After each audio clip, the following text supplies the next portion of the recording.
We're going to be looking at characteristics of polynomial functions. And so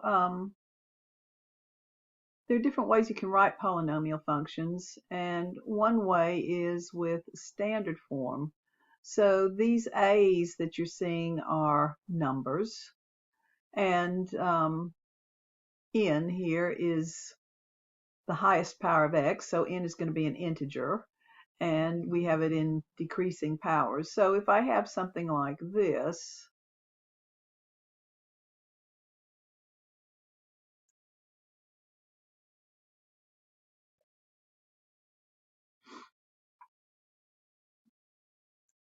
this is in standard form. And so, of course, as we know, the degree is the highest power of x. So it has degree 4. The leading term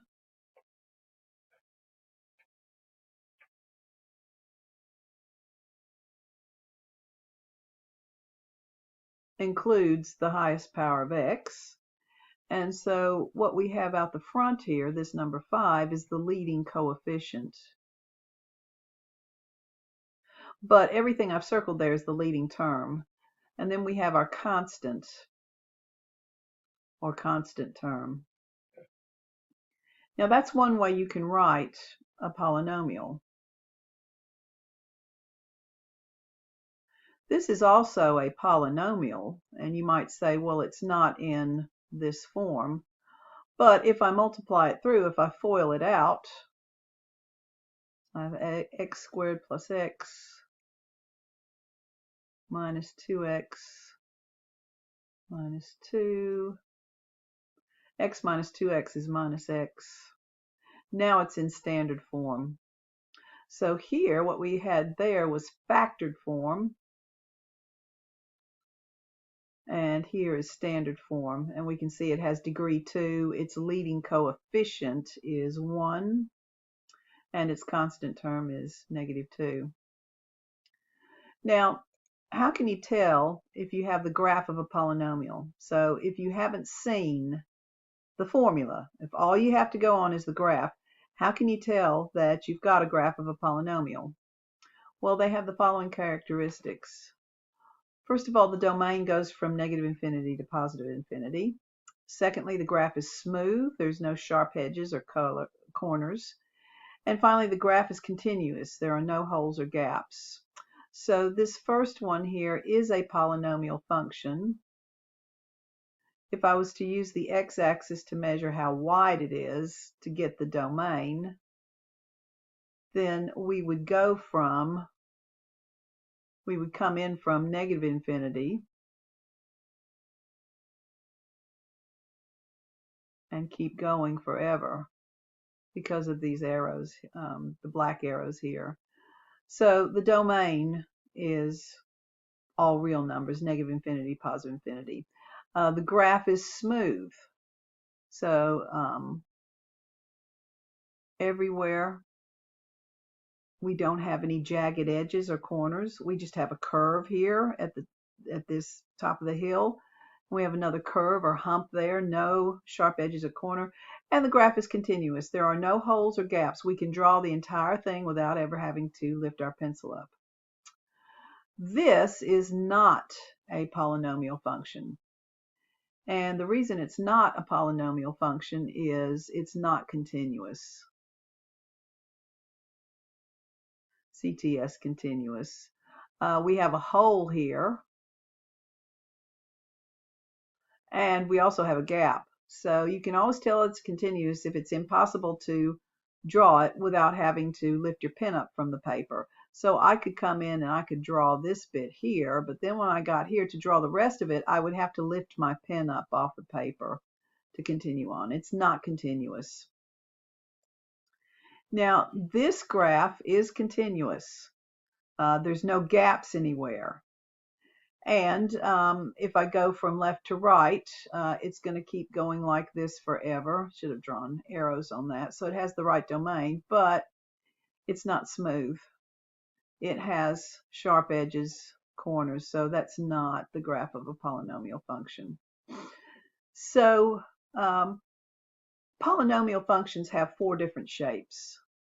They'll have something like this, or something like this, or like this, or like that. And the middle, what's going on in the middle doesn't really matter. So down here at the bottom, A, B, C, and D, we have these four basic shapes, these four types. And we don't care what's going on in the middle. So that's why there's these jagged bits there. It's just we don't care. It doesn't matter what it looks like. So we could have something like this, or we could have something like that. But the basic end behavior is there. At the extreme left, it's going down. At the extreme right, it's going down. Same thing here. So what goes on in the middle doesn't matter. So what is going on at the extreme left and the extreme right? Well, at the extreme left, the arrow's going up, and at the extreme right, the arrow's going up. So we call this end behavior up, up. At the extreme left, the arrow's going up. At the extreme right, the arrow's going down. So this has end behavior up, down. And so you can see the four different types of end behavior.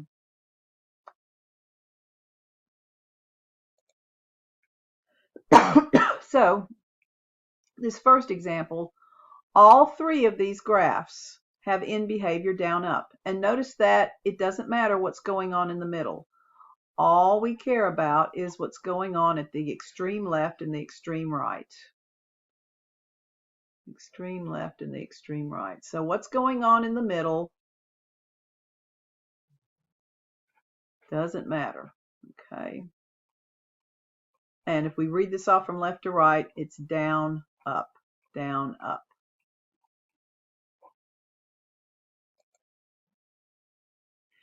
Now, sometimes you can see what the end behavior is if you put it in your graphing calculator, but not all the time.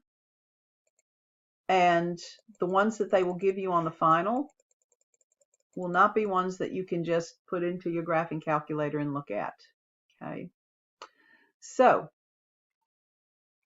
let's see if we can get the end behavior of this on example 2 without using a graphing calculator. And if we have this chart, this will tell us what the end behavior is going to be.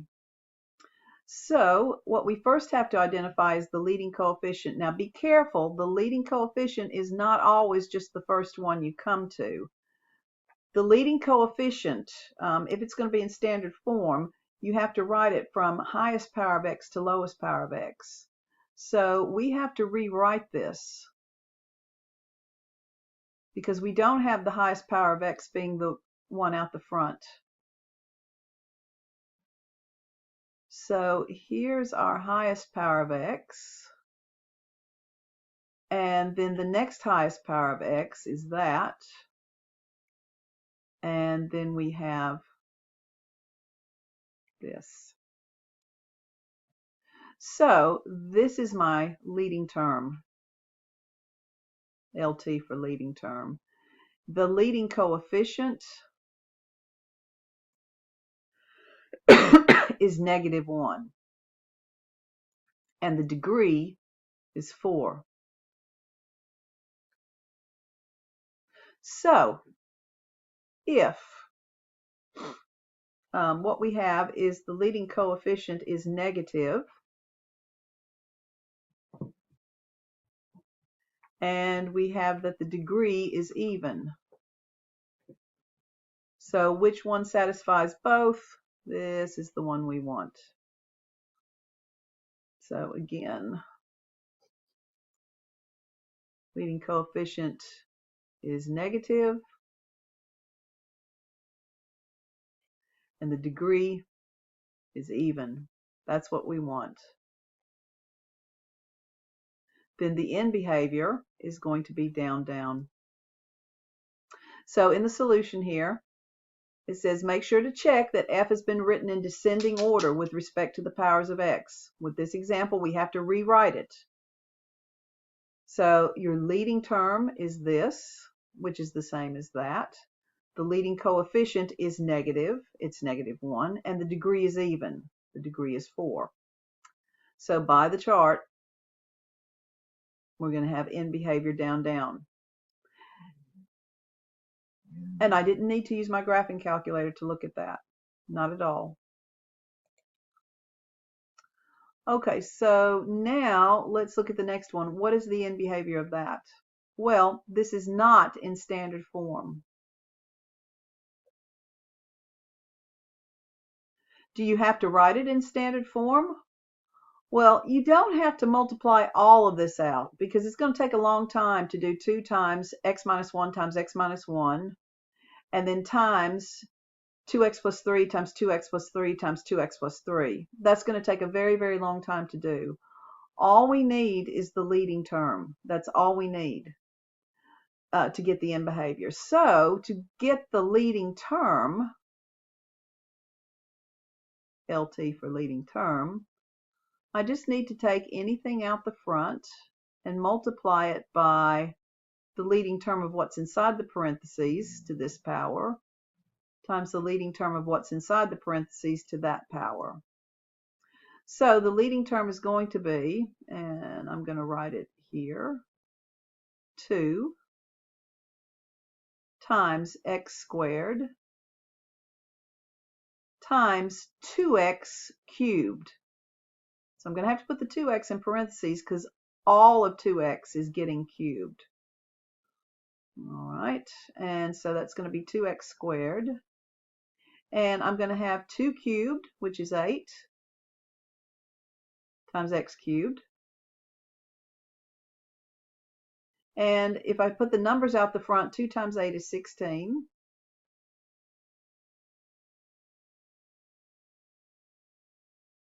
And when you have variables like this, x squared times x cubed, you add the variables, the exponents. And that's going to give me 16 times x to the 2 plus 3, which is going to give me 16 times x to the 5th. So my leading term is 16 times x to the 5th. So I have a positive number times x to a negative power. So my leading coefficient, oh, sorry, I have a positive number times x to an odd power. 5 is odd. So my leading coefficient is positive and my degree is odd. So the end behavior is going to be down, up.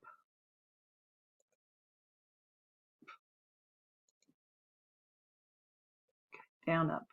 Now, do not assume that you can simply use your graphing calculator to show you the end behavior.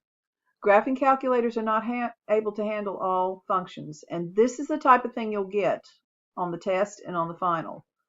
So let's see if we can just use our graphing calculator to get the end behavior for that one. So I'm on example 4 now. So let me come up here and clear that. And I'm going to have negative 0.00001 times x to the 244 minus 52 times x to the 47th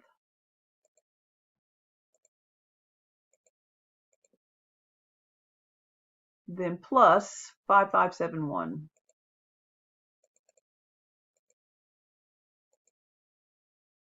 And let's just do a zoom 6 and see what that looks like.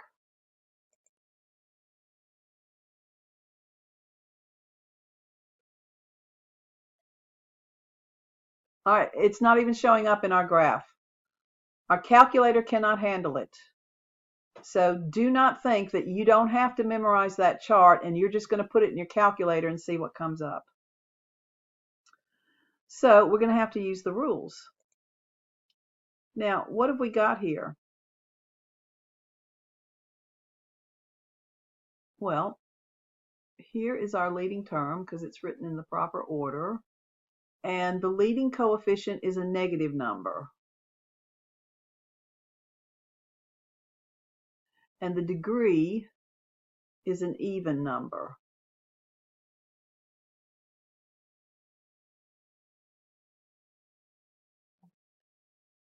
And so now let me go back to the chart.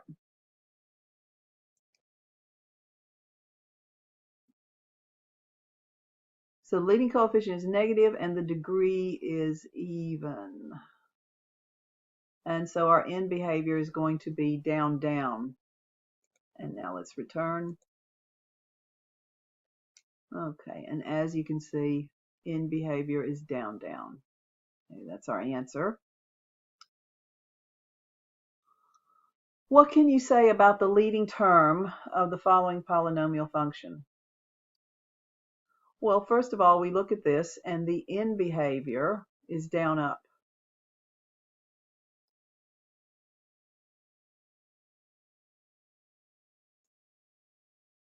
So from the chart, so let me write that up here.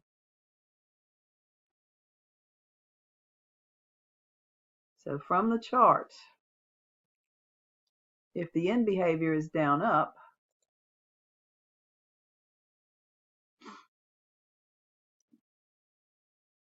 then we have that the leading coefficient is positive and the degree is even.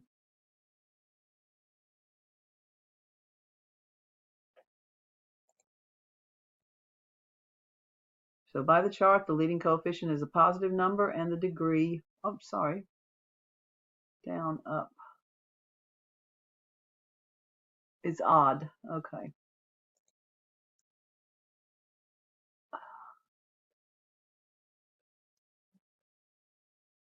Down, up.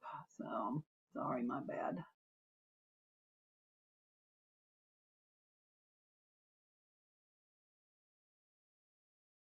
So those would be the two things you would be able to tell about it.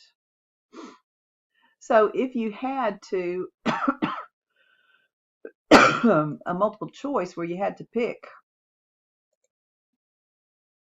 what the equation could be.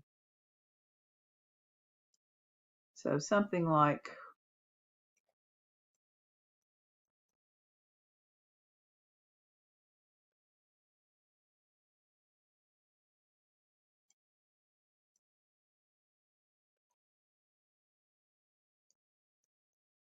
we know it can't be this because the leading coefficient is a negative number. So it wouldn't, we could rule that one out.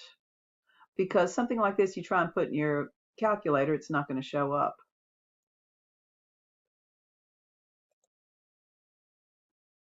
All right, that brings us to the rational zeros theorem. Now, we've been using the word zero. Some textbooks use the word root instead of zero. So in web work, if you're asked to find a root, it's the same as being asked to find a zero. Okay, so let's look at this one. Sometimes, and again, this is without using a calculator, you can get a list of possible rational zeros. Now, nobody is saying that the actual rational zeros are in your list, but we can make up a possible list. So P is a factor of the constant coefficient, and Q is a factor of the leading coefficient. Then any number that you can write as a fraction as P over Q, it's a possible rational zero.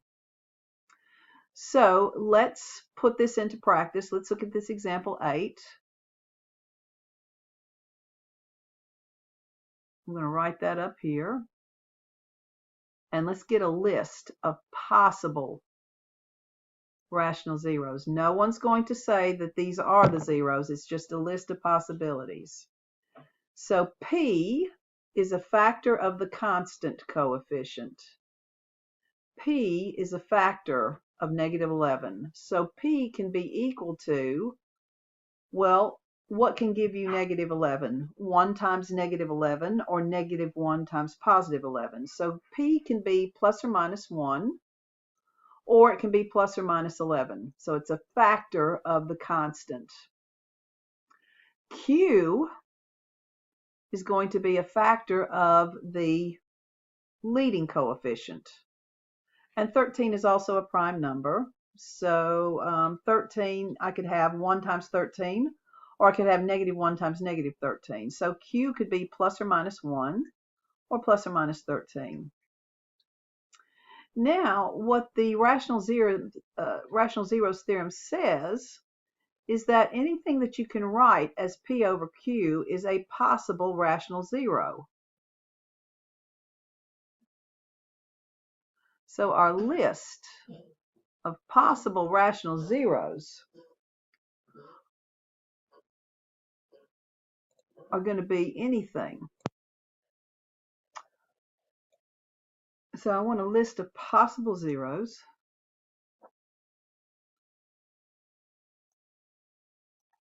And they can be of the form P over Q.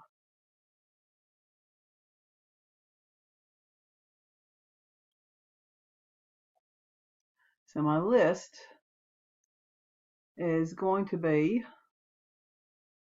every fraction that will have plus or minus 1 in the top, or plus or minus 11 in the top, and plus or minus 1 in the bottom, and plus or minus 13 in the bottom. Now I can make this a little shorter. I can put the plus or minus out the front. So any fraction where we have 1 or 11 in the top and 1 or 13 in the bottom. And so that's going to be, well, let's start with 1 in the bottom. I could have 1 over 1, which is 1. I could have 11 over 1, which is 11.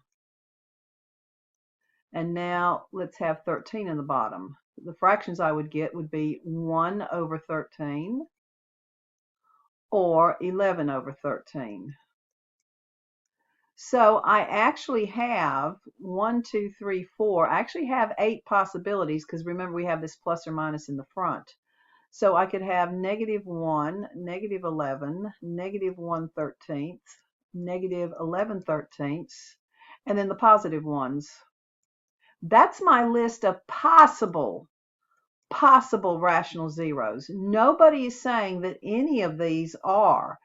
With a bit of luck, at least one of them will be, but it gives us a list. So this is what is happening in these solutions. So you could see if Q was equal to 1, if you had 1 in the bottom, then you could either get 1 over 1 or 11 over 1, which was plus or minus 1 or 11. All right, so it just did that in 2 steps. So these are all of the possibilities. And in WebWorks, they will start counting them, or they will categorize them from smallest to largest. So where would you see them on a number line? And out of all of these, -11 would be the farthest to the left. Okay, so that's the one you would put first. Then -1, then -11/13, sorry, then -1/13, then +1/13.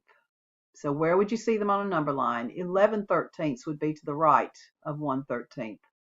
Then 1, then +11. That's how you write them up. So here in this example, you're meant to have all the possible. So the key term here is possible. Nobody is asking you for the actual ones. So P is going to be the factors of -21. So you could have 1 times -21 or -1 times 21. You could also have a combination of 7 and 3. -3 times 7 or +3 times -7. So it could be plus or minus 1, 3, 7, and 21. Those are my possibilities for P. My possibilities for Q, What are all the factors of 15? Well, you could have 1 times 15, negative 1 times negative 15, or 3 times 5, or negative 3 times negative 5. So my possibilities for Q are going to be plus or minus 1, 3, 5, and 15. So all of my fractions that I could make can have 1, 3, 7, or 21 in the top, because I'll have plus or minus out the front, and 1, 3, 5, or 15 in the bottom. So if I just start with having 1 in the bottom, I'll get 1 over 1, 3 over 1, 7 over 1, and 21 over 1. Oh, and don't forget I'm putting the plus or minus out the front. If I just have 3 in the bottom, I'll get 1/3, 3/3, which simplifies to 1, which is already in my list, 7/3, which is new, and 21/3, which simplifies to 7, which is already in my list. Now suppose I have 5 in the bottom. I'll have 1/5, 3/5, 7/5, and 21/5. And then finally, what happens if I have 15 in the bottom? I'll have 1 over 15, 3 over 15, which reduces to 1/5, which is already in my list. So I'm not going to put it in my list again. 7/15, which is new, and 21/15, but 21/15 will reduce. 21 is 3 times 7, 15 is 3 times 5. So 21/15 reduces to 7/5, and 7/5 is already in my list. So that is my complete list. Okay. So without any repetitions, that's my complete list. But now, if you want to do that for web work, they want smallest to largest, left to right on the number line, and you're going to have to start with negative 21, because that would be the furthest to the left on the number line, then negative 7 in this order. So there's this kind of symmetry. Once you get from the negative ones to the positive ones, you see how you're just repeating them in a reverse order there. Okay. All right. Now, is it an actual zero? How do you know if it's an actual zero? Well, you can tell if it's an actual zero. You can take the number. So is that an actual zero?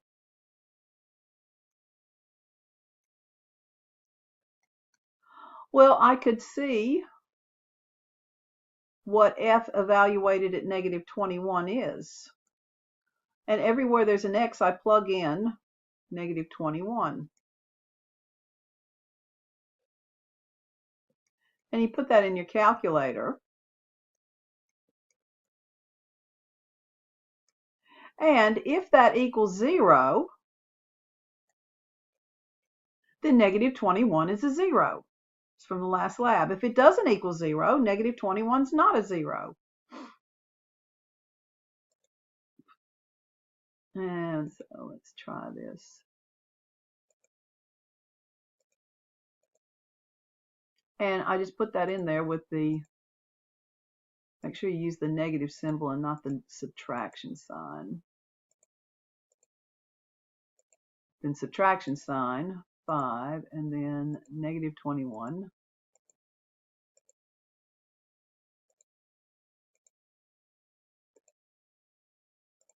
Plus 11 times negative 21. Minus 21. That is not 0.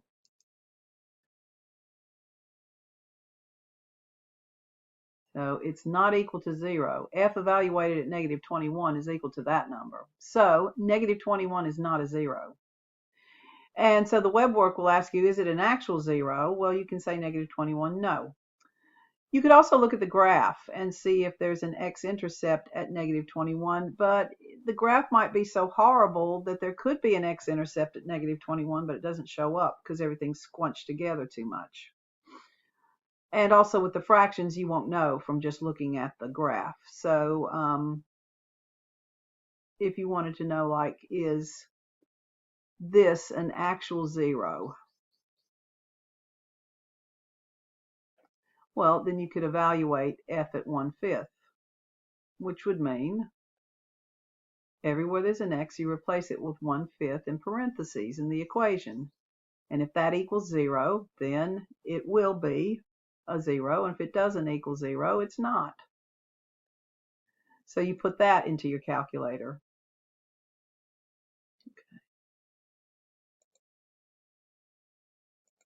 Finally, we get to Descartes' rule of signs. And again, this comes from the days before graphing calculators. And we do have a way, when a polynomial is written in standard form, to approximate how many positive real zeros a function has and how many of the zeros are negative real zeros by looking at the formula. So to get the number of positive real zeros, you count the number of sign changes in f of x. So how many positive real zeros are there for this? Let me write it up here.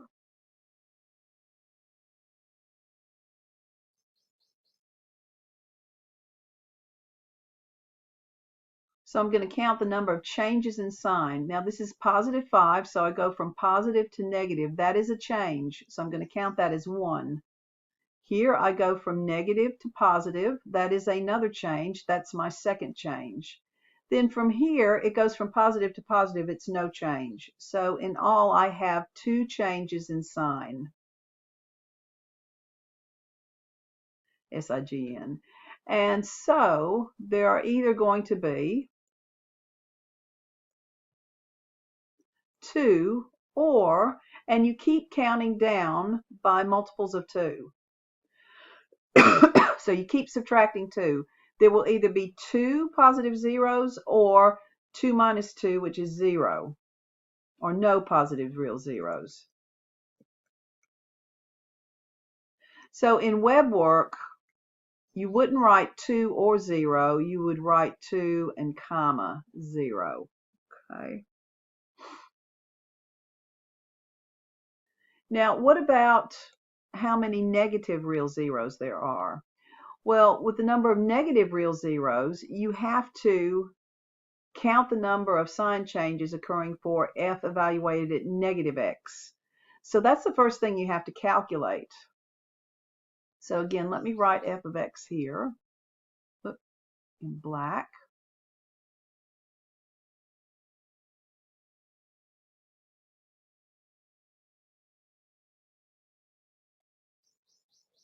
Now, what is f of negative x?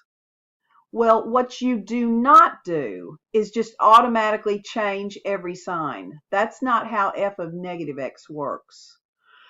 F of negative x, you're replacing x with negative x in parentheses. But the quick way is, how do you know if the sign out the front is going to change? So the quick way is, you go through here, and if the power is odd, you change the sign. If the power is even, it stays the same. So here the power is even, it will stay the same, no change. Here the power is odd, because that's the same as x to the first power, so you change the sign. And a constant has no power of x, so it's constant, it stays the same. So negative to negative, no change. Negative to negative, no change. Negative to positive, that is a change, and that is the first change. So the number of negative real zeros of f is equal to the number of sign changes of f of negative x, less than 2 each time. Well, we have 1 negative real zero, and then that's going to be all, because 1 minus 2 is negative 1, and it doesn't make sense to say that you have negative 1, the number of real zeros.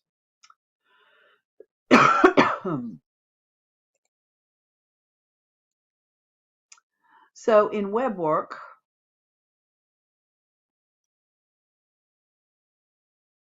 The number of positive real zeros,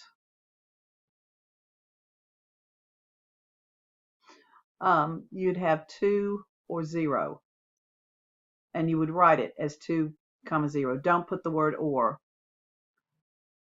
And the number of negative real zeros, possibilities,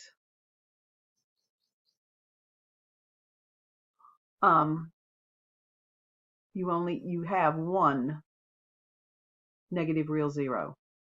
Okay. All right. That's the best that Descartes' rule can give us. Now, if you look at the graph, you can see that there are no positive real zeros because we don't have any positive x-intercepts, and we have 1 negative real zero. But Descartes' rule came about before graphing calculators, and your graphing calculator doesn't always give you a picture.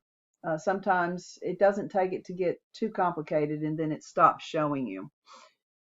And there will also be some more videos if you want some more examples of Descartes' rule of signs.